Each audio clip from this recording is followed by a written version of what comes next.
the Renaissance. You know that I got the mother sauce.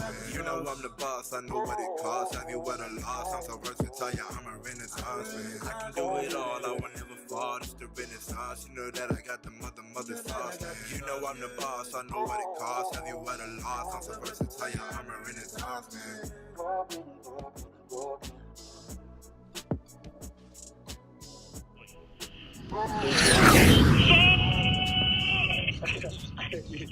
Congratulations, brother. And here we go. And we're live. It's another episode of the Hangar Hangout. And today we're going to have a very special guest with us, the Jake Asman. He hasn't canceled on or anything like that, so I assume he's still going to be on, but busy dude. So we're going to wait a little while. But lots to talk about, man. The New York Jets have been all over the place in terms of getting rave predictions from specific NFL sports writers that aren't necessarily Jets fans, right? You've got PFF actually complimenting the New York Jets quarterback and the New York Jets running back, the same running back that they told us just a few years ago was a stupid move for the New York Jets to have made. All of a sudden now we have the second best running back in all of football per PFF. It's kind of crazy to think that we're here. But in all actuality, we've been seeing this offseason kind of come to fruition and kind of like became something. I'll be the first to admit, I did not think for a minute that the New York Jets were going to be able to accomplish what they did this offseason. I really thought with the current situations that we had with the cap space, with current situations that we have with having to make decisions with DJ Reed, Bryce Huff, like if you had told me that the New York Jets were going to have one of the top rosters in the NFL, I would have told you were crazy. I would have still felt like, maybe top defenses in the NFL, that we're going to need some help and Aaron Rodgers to play at an elite level for us to go ahead and be competitive on the offensive side of the ball. But that wasn't the case. Joe Douglas went to work. He went to work, and this is why he's a general manager, and I get to sit at home and just talk football and talk to you guys about the New York Jets, because I couldn't have fathomed in any capacity that he was going to do what he did this offseason. Not just in terms of what he did in free agency, but also what he did in terms of the draft. He rounded out the roster very, very well, utilizing the draft, but he filled needs during free agency. We've got a great combination of veterans and of youth on this roster, so much so that we're seeing some high praise about what the New York Jets can be or should be based off of this current roster. So first and foremost, I see you guys are piling in right now. Infrared Go Jets, what's good, my guy? Ricky, nice to see you. We've got Rich. What's up, Rich? How you doing, man? Welcome. Dark Soldier, what's up, my boy? How you doing? Some more. Rich, we see you in the building as well. Furious Grim, how you doing? Man, all right, you guys came out. This is what Jake Asman does, right? He brings all of us together to go ahead and talk ball. What's up, Hawk? How you doing, brother? Hey, Bobby. Not sure if we'll have time tonight for call-ins. It's going to only be about an hour-long show. And Jake, again, having him on a tight schedule, I don't know if he's going to have time to go ahead and take calls on the back end. But if he does, we'll definitely put the invite out there. I see Hawk. You guys are all having conversations amongst yourselves. Dano, my boy, what's good, Dano? Jets Afterburners, what's good, man? How you guys doing? What's up, Sean? How you doing, man? But you're talking about OTAs. And I know you guys have seen some of the awesome highlights currently happening in OTAs. I know I've been watching them. You're getting stats. We're getting stats now from OTAs. And you know what's crazy? I didn't want to be the individual to go ahead and be too excited about it because it is freaking OTAs. But I got to go back to the fact that we were robbed last year of seeing this man, Aaron Rodgers, really play for the New York Jets. We got a little taste of it in the preseason. We saw what he could do in that one drive against the Giants. You know what I'm saying? That was awesome, and we wanted to see more of it. And we didn't get a chance to. So right now, in my opinion, I think we more than warrant the ability to kind of watch this guy at OTAs do awesome things and for us to get excited about it. This is the team right now that he's got to go ahead and build chemistry with. This is the team right now that he's got to go ahead and, in all actuality, I would say kind of get on the same page with. Right, we saw the press conference earlier today with Aaron Rodgers, the things he had to say in regards to how much he kind of loves this game. It's the kind of stuff you want to hear from your quarterback, right? Like, this isn't a guy that sounds like he's done. You know what I'm saying? This isn't a guy that sounds like he's calling it quits. He came back because he still loves the game, that he's still passionate about it, and he still wants to go out there and prove doubters wrong. And we've been talking about this as a fan base, man, how awesome it would be for him to have that chip on his shoulder and come out here at the age of 40 and sling it. We're seeing him sling it right now in OTAs. The dude's arm talent is unquestioned. His arm strength is unquestioned. I don't think anybody's worried about that. Yes, he's 40. We are worried about him, being able to stay healthy. But let's just take health out of the equation. If we take health out of the equation, Aaron Rodgers is still one of the most talented quarterbacks playing football today. There's no ifs, ands, or buts about it. I would take him over a slew of individual quarterbacks in the NFL. And it looks like, in terms of the latest PFF rankings in regards to like the quarterbacks, that seems to be the case too for the powers that be, that kind of like analyze these particular talents and go ahead and break down what they bring to the table. Ricky, Dano. Let me see. I had a video queued up. I want to see if I can pull it up.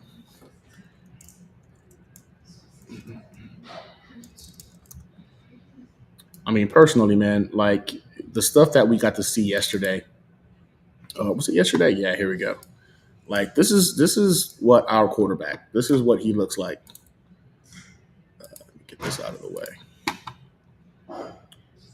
I don't know if I'm going to go ahead and get a strike for this. I doubt it, because, I mean, the New York just put it out there for us to enjoy.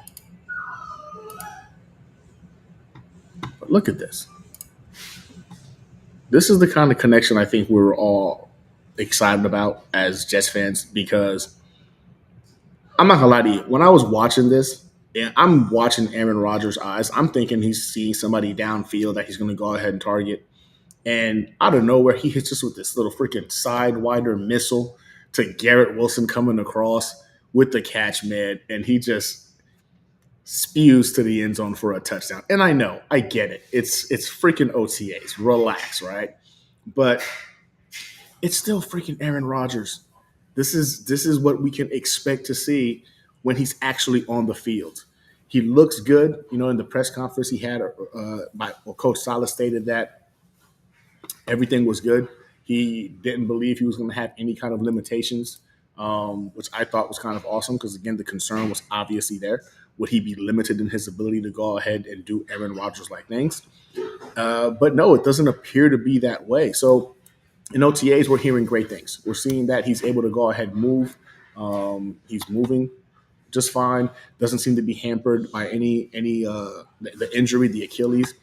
And for me, I look at it like, if Aaron Rodgers can potentially be at like 75%, you know what? As a matter of fact,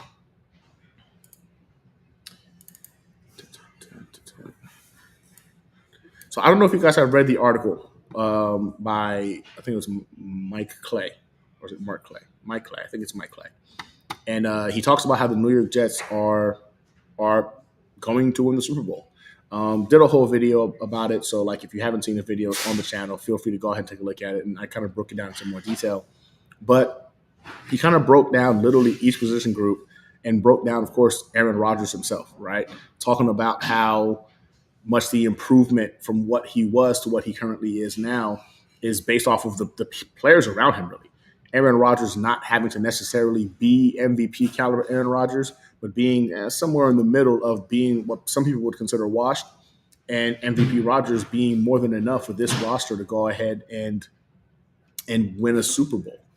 And he's got the New York Jets literally identified as his go-to for the Super Bowl. Like, he wrote an entire article about it. Now, I'm pretty sure this guy got a lot of flack for being the guy that stated that the New York Jets are going to be going to the Super Bowl when Aaron Rodgers is still coming off of an Achilles injury. And I'm pretty positive it probably didn't sit well with, people that he works with, etc. But in all actuality, when you kind of break it down and you look at what this team is, man, I don't see how that's not the case, right? I don't see how this team with this top 5 defense, a top 5 rushing attack, a top 5 special teams, if we get a top 10 offense, how are we not talking about, championship aspirations? Those are some pretty impressive numbers, or ridiculous numbers for you to get to the big game. But overall, man, listen, I love the article. If you haven't read it, I highly recommend it. It's a good read. It's about a 5-minute read. But how he breaks everything down, I have a couple of. This is how to find the part that I really wanted to share with you guys. Here we go. So this part right here is one that really caught my attention, and I felt like it makes a lot of sense, right? So he just this is that. So he pretty much kind of breaks down that Aaron Rodgers was just in 2021 that he was an MVP, right? He was MVP Rodgers. And then he had a career worst showing in 2022. Now, in 2022, that career worst showing still resulted in him having top 10 numbers stats-wise, right? He was top 10 in passing yards. He was top 10 in I want to say it was top 10 in touchdown passes as well. And he was top 10 in completion percentage. But for Aaron Rodgers, it's one of his – it's a dip. It's just not Aaron Rodgers type of numbers. And he kind of broke down like, okay, did he attribute that for them not having a guy like a Devontae Adams? Because honestly, at that time, excuse me, you're talking about his wide receiving room was Allen Lazard, Randall Cobb, Sammy Watkins, and Romeo Doubs, and rookie Christian Watson, who was injured for most of the year. So, and then you couple that with the broken thumb, right? And I think that's when it starts to really click as to like the Aaron Rodgers that we saw, right? Yes, again, everybody made a big deal about it as if like he freaking, he fell off of a cliff. But we're talking about a guy who, in every sense of the word, was playing with no true wide receiver one, a broken thumb. And in case people didn't know that, he also had the most drops in the league by far. It wasn't even close.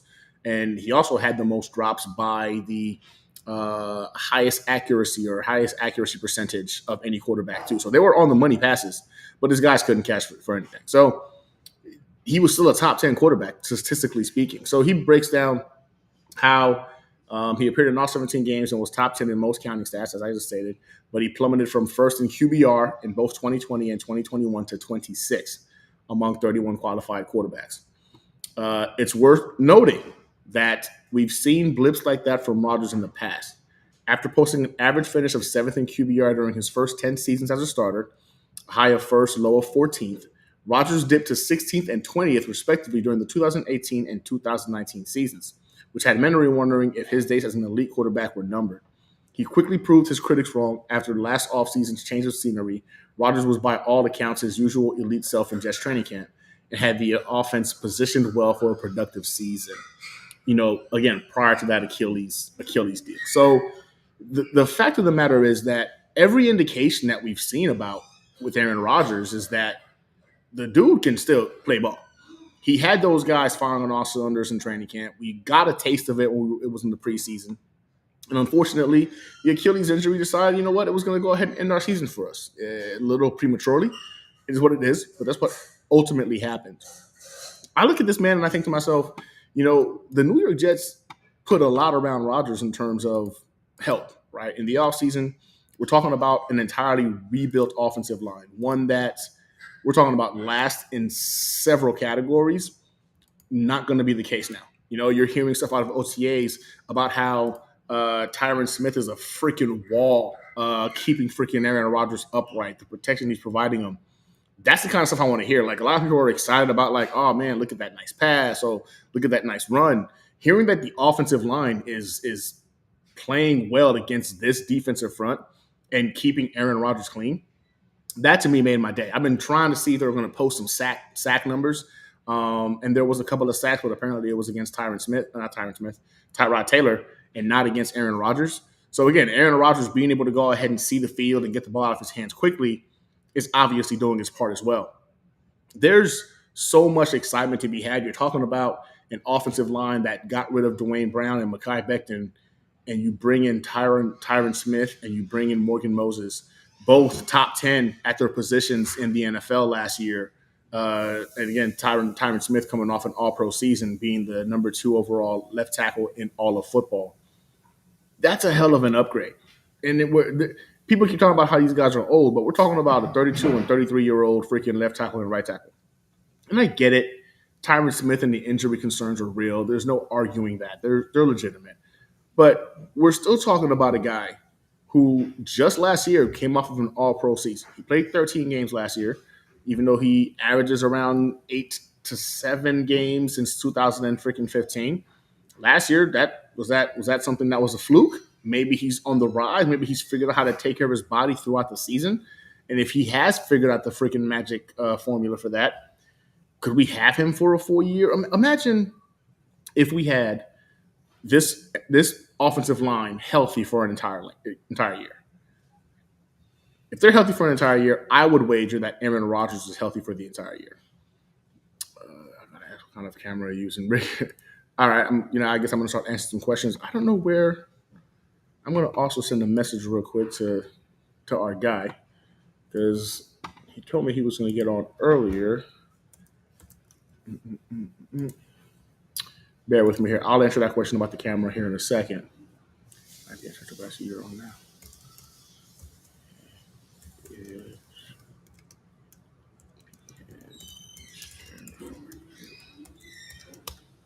I think I might have given him the wrong time. He just messaged me saying that this said 9 p.m. Central, and I forgot. I meant to say 9 p.m. Eastern because he's on the East Coast. He's no longer in Central Time. So that is my bad. That's my fault. But anyway, to answer your question, Ricky, what kind of camera am I using? So I've got the ZV-E10 with the Sigma series lens. It's the Sigma, I think it's a Sigma 6 series lens. Yeah, so it's got like the freaking nice bokeh effect, right? 1.4.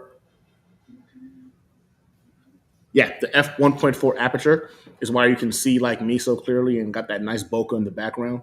So I went from a ZV1 to the ZV-E10 about 6 months ago, roughly, and it's made a huge difference in terms of my layout. So that's the camera I'm using, Ricky. If you were interested in knowing that. Okay. Might need to ban the word health from my channel at this point. It triggers me.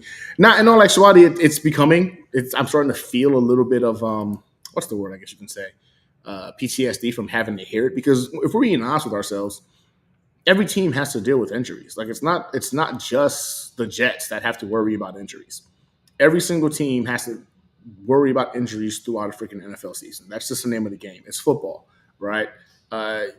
The fact that it's tailored more to the Jets, and another thing that's frustrating is people have forgotten what injury prone means. Injury prone means somebody who's repeatedly hurt, unreliable, and not on the field. Now, if you wanted me to say that Elijah Vera Tucker was injury prone, I'd have a hard time arguing with you. You know what I'm saying? We've lost him 2 out of his. I don't think he's actually finished a full season yet, if I'm not mistaken. So 4 seasons now. We've lost him for the majority of 2 seasons, and he's been in and out for 1 other season. So I feel like that moniker kind of holds true, right? Because he's missing games regularly. Aaron Rodgers in 20 seasons has missed 2 seasons. 2. And they're with like about a 12-year gap in between. So it's not like he's consistently been unavailable, right? Towards Achilles tendon. That is a really, really like rare injury. That doesn't happen. You can't even really explain it. Scientists have a hard time trying to explain like why it happens. It freaking happens. So I wouldn't consider Aaron Rodgers injury prone. Mike Williams is another one. People are like, oh man, he's injury prone. He's always hurt.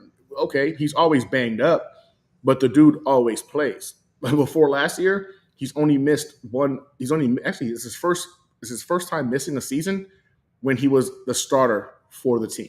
So his rookie year, he played on and off. He wasn't a full-time starter, but since he became a starter, he's never missed more than 2 games in the season. So it's funny how people will find little aspects to kind of poke at to kind of belittle the New York Jets because fear is a real thing. I do believe there's a lot of people worried about what these Jets can do.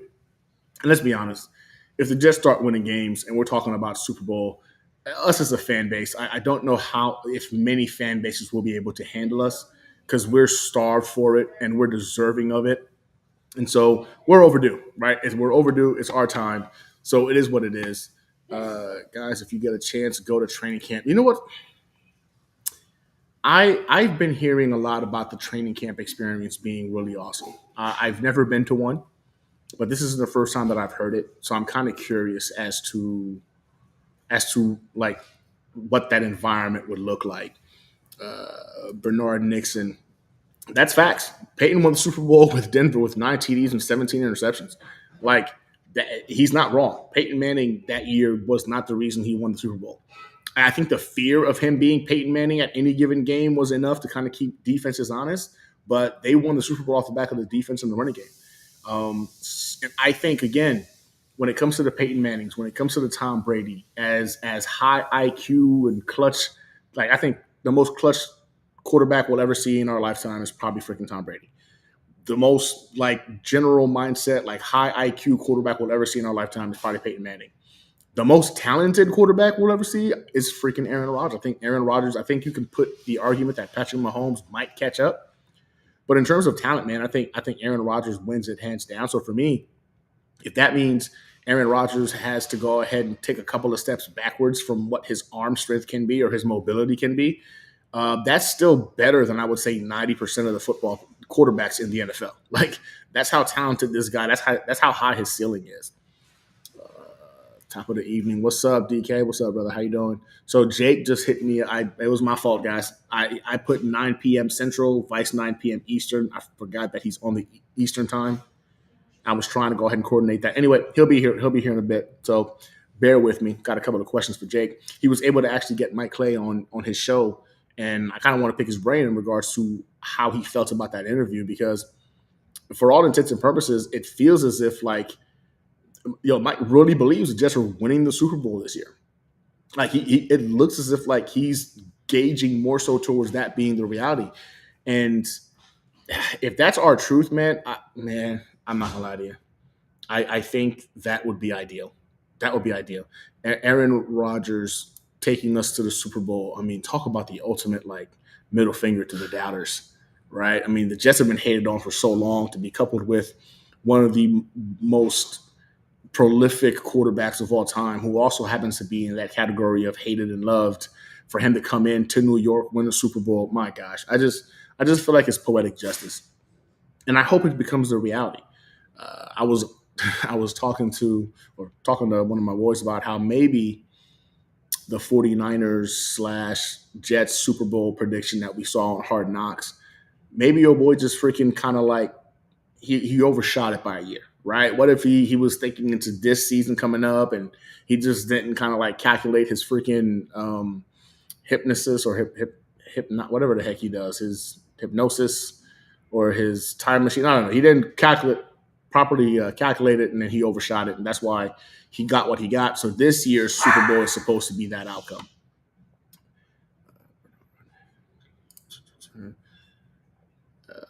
If you have any questions you're going to want to ask Jake, man, just type it into, Bernard, exactly. Like 26 TDs and 12 interceptions is his bad year. Like that's the falling off of a cliff year. And I was talking about how like that would have put the Jets in the playoffs. I believe those numbers in 2022 with his defense, the way it was operating, would have probably given the Jets, you know what I'm saying, like literally in the conversation for the AFC East championship. But I know he would have made the playoffs. 26 and 12. Again, that's him falling off of a cliff. And that's another thing too. A lot of these Bills fans and Dolphins fans will talk about how like, oh man, you're not getting MVP Rodgers. Jets fans are delusional. They think they're going to go ahead and get MVP Rodgers. Most of us are not saying that. And you know what? Without further ado, you know what I'm saying? We've got the one and only Jake Asman in the building. He's here to talk Jets football. What's up, my guy, Jake? How you doing, brother? Hey, what's up, Gunny? I'm good, man. I apologize. I didn't even think to calculate 9 p.m. I meant to say 9 p.m. Eastern because I know you're on the East Coast, but I know I was in Central. That was my fault, so I appreciate you jumping on a little bit earlier than anticipated. No, honestly, this is better. So I could try and I could try and actually get some sleep. I'm so tired, man. Like the emotional high of like the Nick playoff run, I think finally caught up with it. I was like, damn, I'm tired today. So Yeah. this worked out better. Yeah, man, that was rough. I'm not gonna lie to you, man. Seeing it end the way it did, the injuries finally did them boys in, man. And I think I went through my roller coaster of emotions yesterday. I was at the office yesterday, man, and I was just dragging all day. But listen, man, again, I'm glad you could jump on. We've got about like another 30 minutes or so on the show. But I guess we'll get right down to it, man. OTAs. I know you've been seeing it. I want to get your opinion on it, man. Are you loving what you're seeing right now on OTAs? Are we getting overly excited as a fan base because we're seeing Aaron Rodgers go 7 for 7 and on 7? Like, how are you taking it, man, when you're seeing these things coming out of OTAs? I mean, I love it. Like, get excited. Why not? You know, as we learned last year, like you might not have that much excitement when the actual season starts. I mean, it was all ripped away from us. So enjoy it. You know, I remember saying it last summer too, like being in Canton for Revis and Klecko. Like this might be the most fun we have all year. You don't know how the year is going to go. So enjoy it, man. Aaron looks good. He's healthy. He's locked in. I loved his press conference today. I'll probably talk more about it on my show tomorrow. I mean, man, I'm excited about what this team could do. I think if Aaron's healthy, which right now he is, there's not a team in the AFC that I think is more talented than the Jets. I think they're right there. I think it comes down to Aaron being out there healthy. And well, today he was out there based on all the accounts we heard lighting it up. And I had Robbie Sable on my show this afternoon, who was there in person, who confirmed everything. So nice first media practice for Aaron Rodgers to go out there and do his thing. Yeah, I mean, again, you said it perfectly, right? We were robbed of seeing this man play football for us last year. We got some tidbits of what he could be or what he should be in the preseason, and of course, like in training camp last year. We lost out on him for the entire year. So seeing this now, I think the biggest thing of it is seeing that he's healthy. I think goes a long way. A lot of individuals don't realize how important that is to us and how impactful he's going to be for our Super Bowl chances. Which brings me right into the next topic at hand here. So Mike Clay, Super Bowl prediction for the New York Jets. You had him on your show yesterday. Great freaking show, by the way. Was that yesterday or today? Mike Clay was on. That was today.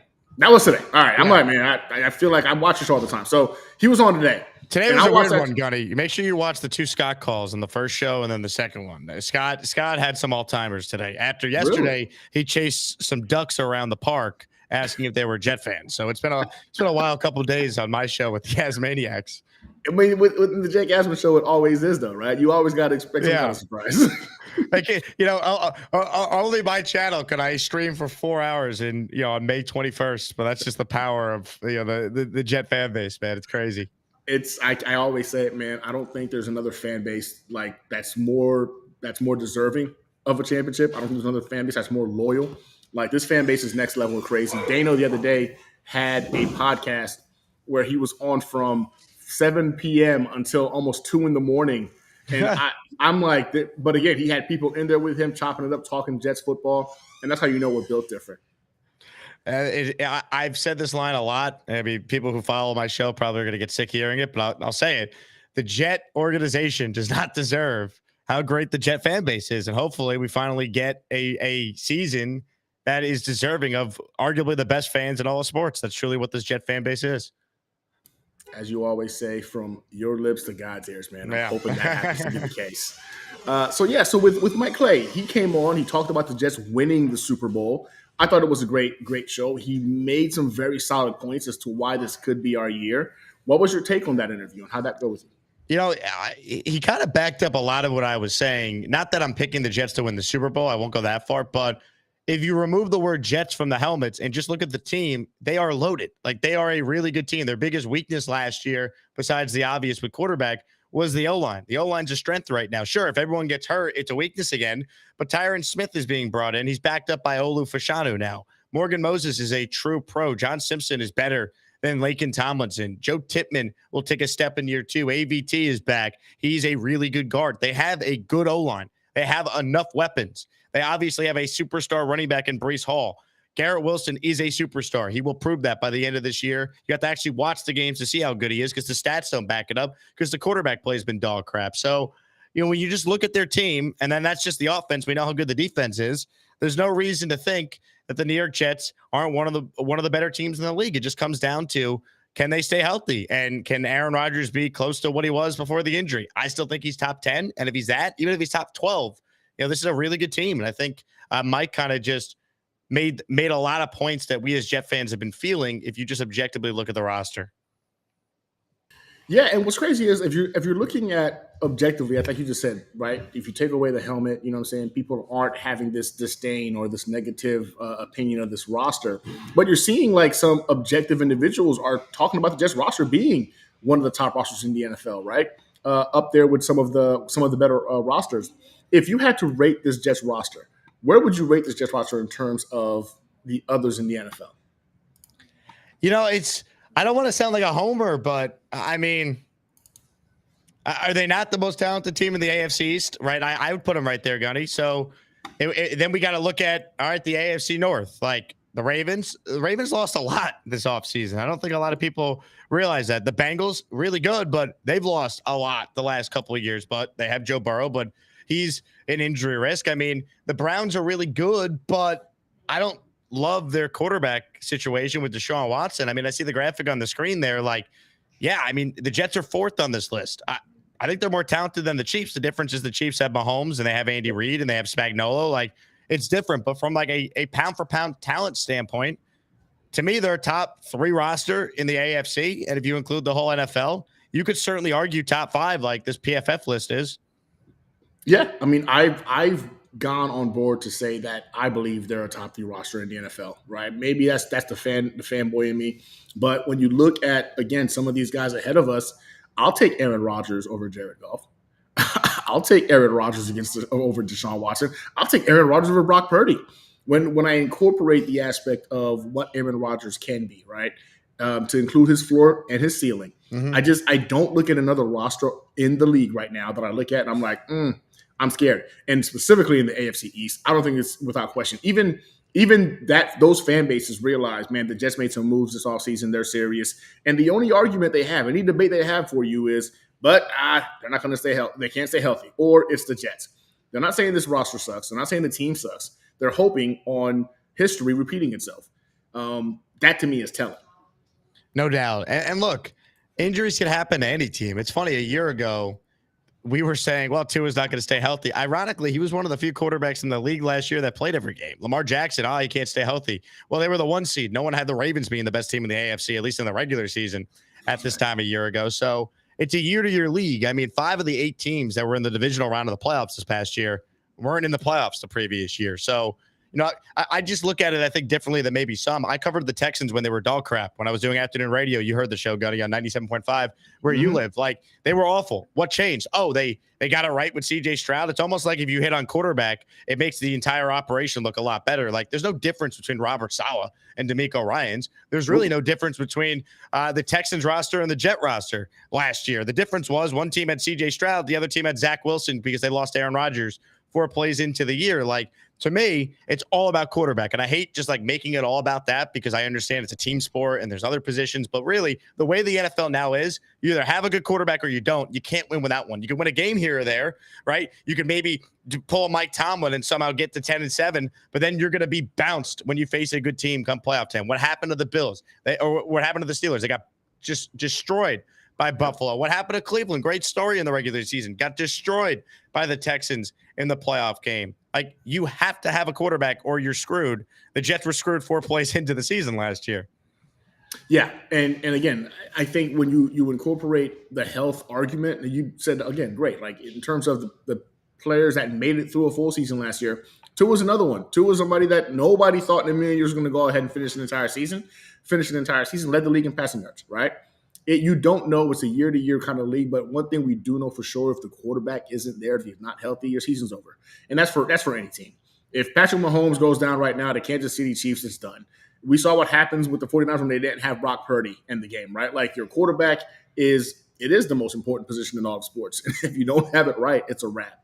Yeah, it's just – I hate, like, sometimes just making it all about the quarterback, but I just get so frustrated when people are killing Saleh and this and that. It's just like, I'm not sitting here telling you the guy's the best coach ever, but could we see what it looks like when he doesn't have historically bad quarterback play for once? And then you'll see he does a pretty good job coaching up the whole roster as far as the culture being changed, guys competing. They won 3 of their last 5 with nothing to play for. They came back down 10 opening night after they lost Aaron Rodgers on the 4th play. They beat the Texans last year. They beat 3 total playoff teams. They had a huge win over the Eagles. Like, he's not perfect, but to win 7 games the last 2 years with dog crap quarterback play, that's not nothing. Like, that has to mean something when the defense went from the worst in the league his first year to top 5 in every category that matters the last 2. And that's without an offense. Now you have it. So I just want to see how this year looks if Aaron can stay healthy. And I pray we get to see it, because that's what it all comes down to. 100%. I for one am one of those guys that look at what Coach Saleh has been able to accomplish, and I'm not a solid truther, but when he first came into the fold, every Jets fan loved that pick. Everybody was excited about it. I personally love the fact that he's a leader of men. You can see it. Like, he's the kind of guy you're going to run through a brick wall for. And the pure fact that this guy has been able to win games at the NFL level with no quarterback play, no offensive line, in itself should go ahead and warrant a level of respect, right? Because it's difficult to win games at the NFL level. It's almost impossible to win games when you don't have a quarterback and you don't have an offensive line. And somehow, some way, he's in back-to-back years, he's won 7 games, when in all actuality, season should have been kaput in September, October. No doubt. Look, at the end of the day, like, is he perfect? No. Are there some things with time management or the penalties or starting games out faster? Yeah, like, there's things you can nitpick, but he's not Adam Gase, right? Like, he's not Todd Bowles. And also, like, we all love Mike Vrabel. Saleh won more games than Vrabel this past year. Why? Because you need a quarterback. Like, you either have a quarterback or you don't. Let's just give him a year with a real quarterback and evaluate where we're at the end. I'll take my chance with this roster and Robert Saleh as the coach. I think they're good enough to win the division and go from there. Okay. Speaking of the roster, Justin Jefferson buzz is happening all over, it seems like. Now, I mean, I get it. It's OTAs, right? We're in May. You got to find something to talk about. Justin Jefferson in Florham Park, New Jersey, did not show up to OTAs. You saw the buzz happening. What are your thoughts on this Justin Jefferson news? I don't buy it. I mean, I think the Vikings owners live in Jersey, right? That's what came out. I mean, yep. I think it's funny, but I don't I don't see any scenario where, like, Justin Jefferson is getting traded, and I doubt it'd be the Jets if he were to be traded. It's just funny to kind of talk about because there's really not much, going on transaction-wise at this point of the offseason. Well, I did look at it in terms of, like, the what ifs, right? If it was feasible, again, we're just playing in the imaginary land here. Would you make that trade for a Justin Jefferson, knowing what it could potentially cost in terms of assets and, of course, having to give him a big contract? Like, what would it cost? Like, that'd be my question. I think it's going to cost us at least 2 firsts and a couple of early round picks. I don't know if we're getting it for any less than 2 firsts and maybe a couple of seconds. I mean, it's Justin Jefferson. He's by far the best wide receiver in all of football. He's on track to be the all-time greatest of all time to play the position. I think what he could do for a team in the window now is immense. But if you're talking about if we take the shot and we miss, right, and we cripple the team for the next freaking 5 to 10 years, that's where you got to come at in terms of, like, is the value there? So that's why I'm just kind of curious what your thought process would be on if it's worth it or not. Am I wrong for saying I don't think I would do it? I'm with you. No, you're not, because I'm right there with you. I don't think I would do it either. I think it's too much. They already have Garrett Wilson. They got Mike Williams. They got Corley. They got to pay some of these guys like Sauce and Garrett and Brees and AVT coming up. Like, I think they're good enough. And I think with that extra 3rd round pick, if they need another receiver, say at the deadline, Devontae Adams could become available then. There's other guys that could get moved. I would just be patient and kind of trust that they have enough in place to get by with Rodgers coming back.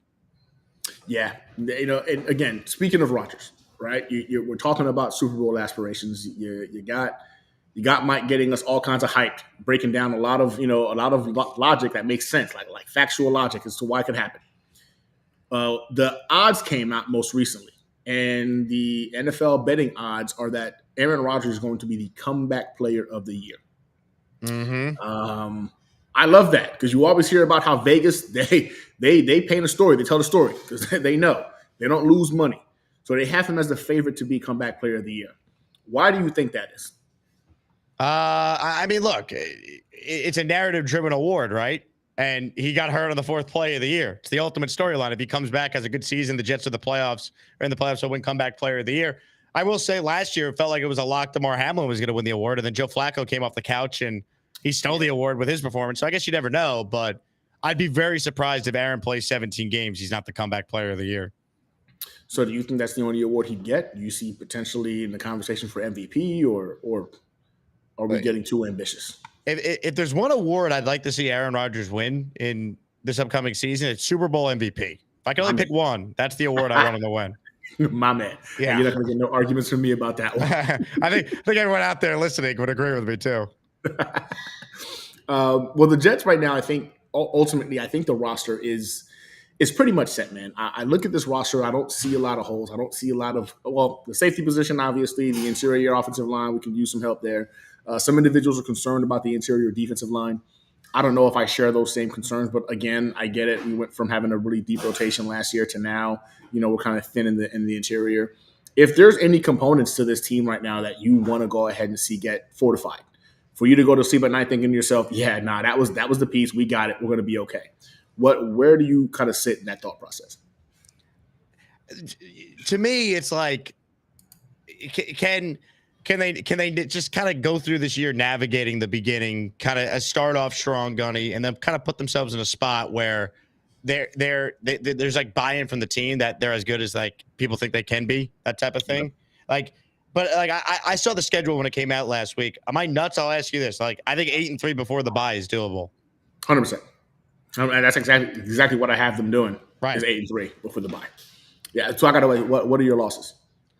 I will say they lose week one. They'll lose 2 games that they're not supposed to, or something like that. I mean, maybe like I don't think they're going to start 10-1 like some people think because they're a favorite in all these games. Like they could easily lose one of the matchups against Buffalo. They could lose they could lose the Thursday night game to the Texans. They could lose they play the Steelers in Heinz Field in that first 8. Yeah, like the schedule, I could see them losing Pittsburgh, a tough game, the Indy game. I mean, they're at home for some of these primetime games, which is great. But I don't know. I just think as we sit here right now, 8-3 at the bye is realistic. And then say they go 3-3 over their last 6 after the bye. Well, you put yourself in a position where you're 11-6. And if you're 4-2 against AFC East opponents, I think that's good enough to win the AFC East, and you're having a home playoff game. And you and I will be tailgating in the parking lot at MetLife. Without question. And I'm right there with you. I think 8-3 is fair. I do have us taking an L against the 49ers. I think that's going to be a good game, but a daunting one to be getting all those guys back against, in my opinion, potentially the best or second best defensive line in all sports. I look at that Texans game, and I kind of feel like there's going to be a rivalry between the Jets and Texans here. I think this is going to be a little back and forth. We got them last year. I think they might get us this year. And then the Steelers game, which I'm going to be at, by the way, Sunday Night Football in Heinz Field. Never been. Added it to my freaking bucket list, so I'm going to that game. I think we catch an L there too. Now, I say that to say that it's also feasible that we win all of those games. I again believe that this team is that talented, that this roster is that talented. Aaron Rodgers is that dude. That even though on the roster, I look at this, I'm like, man, we're not going to go 17-0. I don't believe that's the case. Where the loss is at, but they could very well win those games. Yeah, I mean, look, there's not a single game, Gunny, that I look at and go, they can't win, which is rare. Like we don't get to say that very often in our lifetime. So, like, they could win week one. They're an underdog, but there's a reason why they're 14-3 against the spread this year. Like that's the Vegas record. Now, I think it's worth noting that they're -1 against Buffalo when they play on Monday night. If it was a neutral site, the Bills would be a favorite. If they were in Buffalo, the Bills would be a favorite because you get 3 for being the home team. But it does kind of show you that this is a damn good team. Like, the Jets are expected to be good. There's a reason why they have all these primetime games. And there's not a single game they go into where you feel like they don't have arguably the best quarterback. Like, you could say Allen's still better than Rodgers, but in one game, Aaron Rodgers can outplay Josh Allen. Aaron Rodgers can be better than Brock Purdy. And they don't play the Chiefs. They don't play the Ravens. They don't play the Bengals. All things considered, you look at the schedule, and to me, it's fair. And it's certainly good. It's certainly manageable for the Jets to start strong and finish strong, which is what they're going to need to do if they're going to win the division. Yeah, so I caught your show breaking down the schedule, and I won't lie. So I think like you and I kind of were opposite in terms of how we looked at it. Personally, I felt that 3 games in 10 days was it's a gauntlet. But we went through a gauntlet last year, and we kind of came out on top of it really without a quarterback. So I kind of watched your show, man. And I was just like, man, when Jake makes sense, man, he makes sense. And, you had me kind of like walking back the video I had put back out there in terms of that start. So for you, the start doesn't worry you at all. It seems like you're really not worried about it whatsoever. I just don't look at the start as anything that should stop them from playing well early. I mean, if you just go by the quarterbacks they'll face, right? They'll play Purdy week 1. Niners really good. Okay, give them a loss. After that, it's Aaron Rodgers versus Drake May or Jacoby Brissett. You're at home on a short week for New England. This graphic you got up is throwing me off slightly for the one I normally have where I just look down. Yeah, it's going to it's zigzag. Yeah, so sorry. You play Will Levis still, Rodgers versus Levis week 2. I'll take the Jets, even having to go on the road. Short week, Drake May and or Brissett week 3. I'll take the Jets. Bo Nix or Zach Wilson or Jared Stidham in week 4. I'll take the Jets in that one. I will be in London for the matchup against either Darnold or McCarthy and the Vikings on October 6th. That should be a win. They should be 4-1 going into the Bills game. Like, that's how I look at it. I mean, yeah. I mean, again, when you break it down in that way, right? Like I sat there and I listened to your show and I was sitting there like, damn it, man, Jake did it again. And now I'm thinking maybe I was acting like a little bit of a bitch, being afraid of those initial freaking few games. But again, it boils back to... They're not the first team to play 3 games in 10 days. Like, I just did a show over the weekend on NFL radio on Sirius, and like Chiefs fans were upset that their bye week is week 6. You want to talk about difficult schedule? Chiefs open the year at home against the Ravens, then in Cincinnati playing the Bengals. Their bye week is week 6, Gunny, and then late in the year, they play 3 games in 10 days. And their bye week had already been in week 6. We're talking about like weeks 12, 13, and 14. They'll play 3 games in 10 days. Like, every team can bitch and moan about their schedule. I think relative to some of the other, schedules that are out there, it's a third-place schedule. Your 2 Thursday night games, not great for the season ticket holders, but they're both at home. 4 of your 6, primetime games are at home. Standalone game in London's against a Vikings team that's not great. And if you had to go to Minnesota, tough place to play, you get them in London. Like, I'm just not going to sit here and complain. You play the Dolphins twice. One of them's in their place in December, so the heat factor is not an advantage for them then. You get them last game of the regular season in your building when Tua wins a game when the temperature's below 45 degrees. That'll be the first time he's done it in his professional career. I'll take my chances. I'm not making excuses for the Jets. Go win 11 or 12 games, win the division, and let's go. Love it. So then, in your mindset, you wouldn't add any other pieces right now to this roster? Or are you feeling good with what we're currently at? Yeah, look, if the Chiefs want to trade us Travis Kelce, I'll take him. I just don't know how realistic that is. So I saw a tweet the other day, and it looked like it was DJ Reed commenting on Diggs. Is it Diggs? Is the safety? Wow, safety out of Seattle. I'm having a brain fart right now. That's still a free agent. Jamal Adams. No. Quandre Diggs? Quandre Diggs. Yeah, I'm like, it's Diggs, right? So like he said something about like, winning the AFC East or winning the AFC, and then DJ Reed says like, yeah, we're going to, brother. Like he commented on it as if he was like agreeing, like, yeah, bro, we're gonna do it. Almost as if he like slipped up a little bit. So do you see the Jets bringing in another individual to go ahead and kind of shore up that safety room or no? At this point, I'd be a little surprised. It doesn't sound like they want to spend any more money.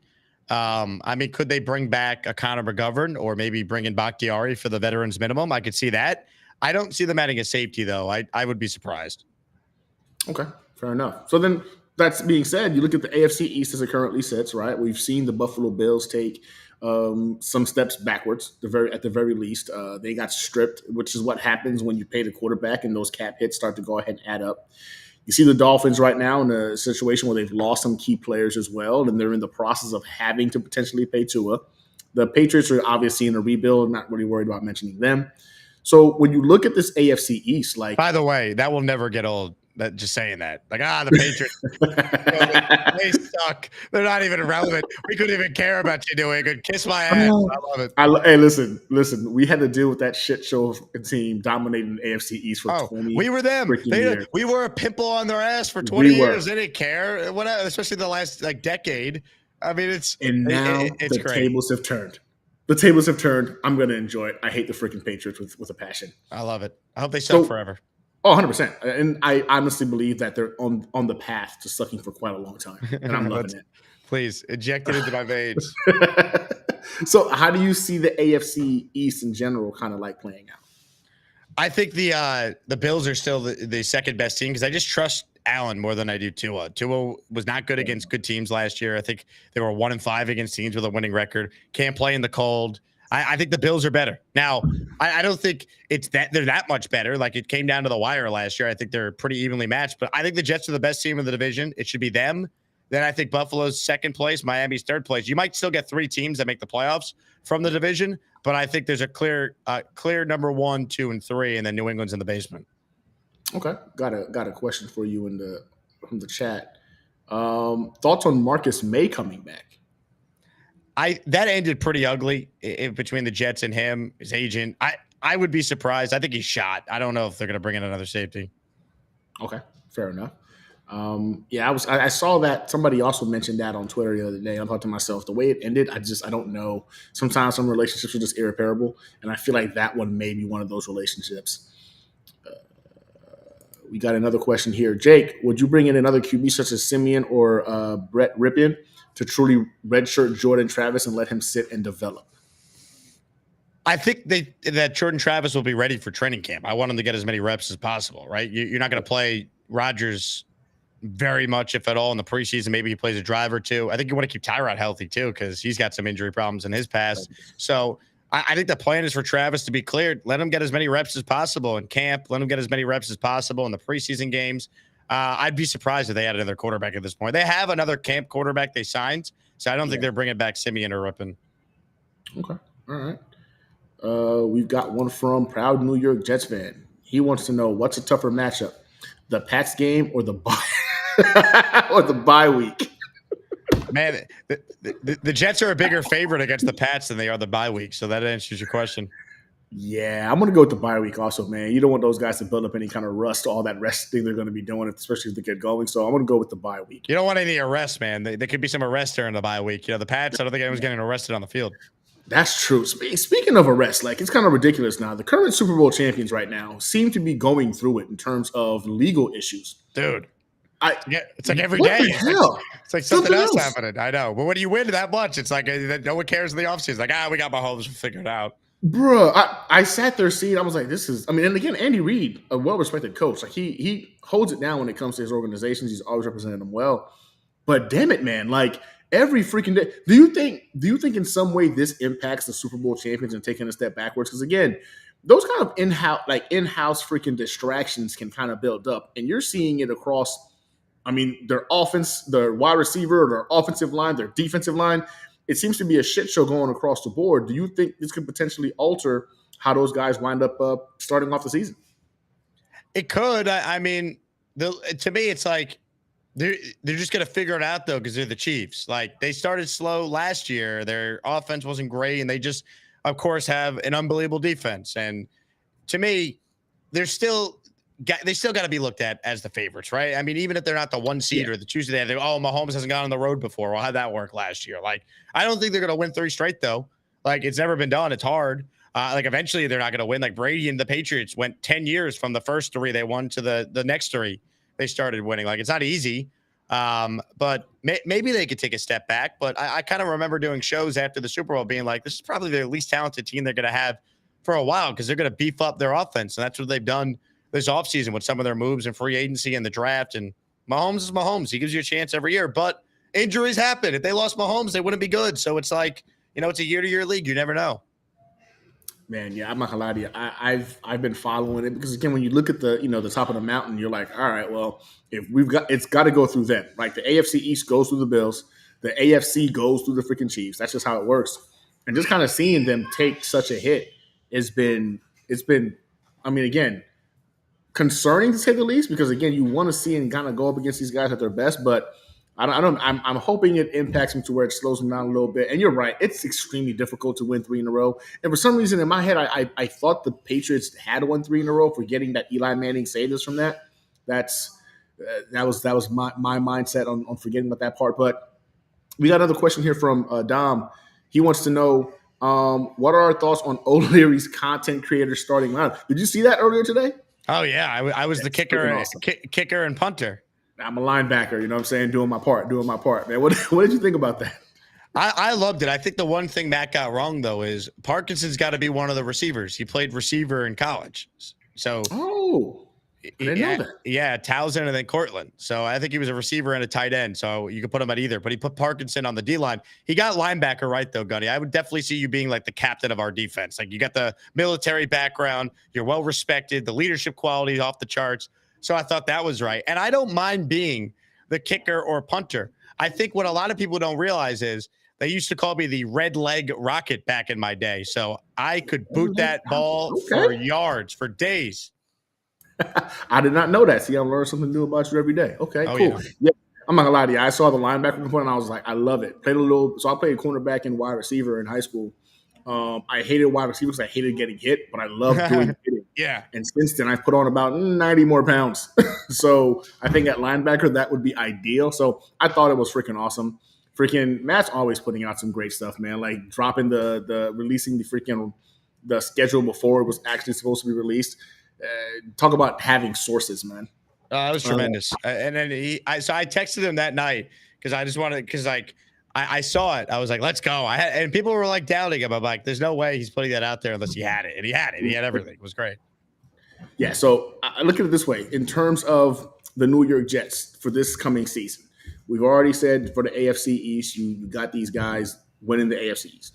So how do you see these guys finishing out the year? Like, what is your floor and ceiling for the New York Jets for the 2024 season? Record-wise, you're talking about? Yeah, record-wise and where they finish off at, whether it's AFC Championship game, Super Bowl, etc. I mean, I think the floor is 10 wins, right? They won 7 last year. I think they're at least a 10-win team. I mean, look, the ceiling is the Super Bowl. It should be. Do I think they're going to win it? Until I see the Jets actually win the Super Bowl, it's tough for me to sit here and say it's going to happen. But you know what? It's May 21st. No one's going to remember this if they end up going 7-10 again. Yeah, they're winning the Super Bowl, Gotti. There we go. Yeah, I listen. Again, as you would say, from your lips to God's ears, man. I think at this point we're well overdue. Yes, like we joke about it, but like it could happen. Like at least we have a scenario where we go into this year legitimately thinking that they're one of the better teams in the league. Yeah, I mean, people keep forgetting that the freaking Chiefs were not Super Bowl winning organization before freaking Patrick Mahomes got there, right? Like it took the quarterback to get there for them to take that next step. Look at the Bucks. The Jets are trying to do what Tampa did 3 years ago. Like what the Jets are trying to do is not like unheard of. Like they have a stacked team that was missing a quarterback. They added Aaron Rodgers. We didn't get to see it because he got hurt. But like they're doing what you want any team with this roster to do. Like Tom Brady went to Tampa, they won right away. Peyton Manning went to Denver in his 4 years there. They went to the Super Bowl twice and won one of them. Like it's hard to get the quarterback right, but the rest of the roster stacked. Now it's time to win. I mean, we got a top 5 defense, got a top 5 rushing attack, top 5 special teams. Yep. I think the Jets offense can finish top 10. You know what I'm saying? You know, knocking on wood, everybody stays healthy, everything goes according to plan. They're a top 10 offense at worst, top 15 at bare minimum. Yeah, I'm with you, man. I think we've been in this rebuild forever. We're way overdue. Aaron Rodgers is not going to be able to go ahead and stick around forever and a day. 2-3 year window maximum if he decides to go ahead and keep coming back. I saw his press conference today, and I felt like this is a guy with a chip on his shoulder. He seems like he's ready to come out there and prove a lot of haters wrong. And he says as much. Hey, listen, if I don't perform, people are going to lose their jobs. I love the pressure. I want that on me. Love it. Love it. You got to want that from your quarterback. And then again, talking about the article that Mike wrote, he broke down how he did have a little bit of a null season, you know what I'm saying, before he rejuvenated and got back-to-back MVPs. I think Aaron Rodgers, like you said, should finish as a top 10 quarterback. It wouldn't surprise me the least bit if he finishes as a top 5 guy. I don't think he's far away, man. I think you're right. Like I just, if he's healthy, I can't picture Aaron Rodgers not being good. Maybe he's not the MVP of the league, but there's too much talent on this team helping him. He's too smart too. He doesn't need to throw 40 touchdowns for them to win 11 or 12 games. Like he very easily could go out there and just rely on the defense and rely on Brees, and he could have 29 touchdowns and 7 interceptions and throw for 4,000 yards, and the Jets can win 13 games. Like they went 13-3. Go look at his 2019 season before he won the back-to-back MVPs. If he does that with the Jets, this team's winning 11 or 12 games easily. Yeah, man. I can't wait. You know what I'm saying? Again, it's May. We're about to go into June. Season can't get here fast enough. Jake, I appreciate you, brother, coming on to the show, chopping it up with me, man, talking to us in the hangout. Tell the people where they can find you as if they don't already freaking know. Tell them where they can find you, brother. At Jake Asman on Twitter and Instagram, and then on YouTube every day, talking about our beloved football team, the Jets, Jets. Jake, I appreciate you, brother. Again, thank you for jumping on early, man. You have a good night. Can't wait to go and chop it up with you again. Gotti, can't wait, man. I look forward to seeing you at a couple of road games or some games at MetLife, Oh, yeah. man. It's gonna be great. You let me know, brother. We'll meet up. You got you. If you want to come out, if you want to come to London with Dom C and I, man, big things are in the works. I've started talking to the wife about that one. I'm actually trying to go ahead and see if I can swing that one as well, because that would be exciting as hell. Oh, I'm working on some big things here for the fans. So before anyone else books their travel, give me another week or so. I had some meetings today. I'm planning something big. Oh, say less then. I'll pause. I'll text you when I have it. I'll text you. I'll make sure content guys get it first. Want you out there. Okay, perfect, brother. I appreciate you, Jay. Hey, you have a good night, man. I know you're tired. You get some rest. We'll be waiting for some more content to come out tomorrow. Let's go, Gotti. Appreciate you. Easy day, man. Have a good one. There he is, man. Jake Asman, man. That was awesome. Listen, Jake's been in the game for quite some time. One of the larger content creators for the Jets. This guy is passionate. Had a chance to hang out with him a little bit here in Houston. We should have hung out more, but you know what I'm saying? We both got very busy. So I only got to hang out with him, I think, like the last week or so he was leaving. But listen, if you haven't had a chance to go ahead and go to a Jets game, right? I'll say this. Whenever the content creators come up with something, go to those. I got a chance to go ahead and meet so many of the content creators when I went to the season opener 2 years ago against the Ravens. This is where I met guys like freaking Nick. I met Don Green Bean. I met Chaos. I met Murphy. Like, I met so many individuals. And if I miss you, I'm sorry. I'm just thinking off the top of my head. So many content creators, man. And we chop it up to this day. Matt O'Leary was freaking there, Buffalo. And we chop it up literally not all the time. We're literally talking all the time. It's freaking awesome. It's a great time if you're able to get out there. And listen, tomorrow morning I'm getting on a plane to go to El Paso. It's 9 o'clock. I wanted to kind of hit this one for a 1 hour stream. Again, thank you to Jake for chopping it up and hanging out with us at the hangar tonight. I appreciate all you guys. We got 180 individuals right now watching us. We've got a combined, wow, okay. I see you guys on YouTube hooking it up. I appreciate that. 180 individuals. 105 of you are on YouTube. That can't be right. And then I got another 59 on X, Twitter. I got another 22 on Twitch. What? Okay, Twitch. And then 4 on Instagram. All right, well, that's cool. That's cool. Listen, I appreciate y'all for hanging out tonight. This is awesome. Listen, if you're watching me anywhere else, do me a favor, jump off real quick, go on YouTube, go ahead and hit that like button, subscribe. Trying to hit 2K subscribers before the season gets here. Looking to go ahead and do an awesome 2K achievement giveaway. It's going to be I'll just tell you. It's going to be an autographed jersey of one of our beloved New York Jets. I'll tell you which one as we get closer. So again, if you're watching anywhere else, I would appreciate if you can go ahead and just jump off real quick, get on YouTube, go ahead and like and subscribe, and then let's get the 2K so I can go ahead and do this pretty awesome giveaway. Hoping to see you guys there. Somebody says they're watching me on MySpace. Listen, Tio, I think you're making that up. I don't even know if MySpace is still around. Is it still around? Now I'm going to go ahead and Google it, see if my old MySpace account is still up. But that's it, y'all. That's the show for tonight. The New York Jets right now are getting a lot of love from individuals who usually wouldn't show them some love. We're talking about Super Bowls, talking about freaking having a top 7 quarterback in the league, top 2 running back in the game. Like, a lot of love is being thrown our way, but again, it doesn't matter. It doesn't matter if we don't put it all together. I'm hoping the New York Jets can go ahead and fight the injury bug this year, get a full season of health so we can really see what this team is all about. Because I think the ceiling is limitless. I think we can go ahead and achieve some great things. But as always, Jets, Jets, go Jets. You guys are the freaking best. I'm telling you, there's no other fan base like us. You guys are the real MVP. Y'all have a good night. I hate flying, so I got to go ahead and get some rest now to kind of get my nerves settled for tomorrow's flight. Have a good night, everybody.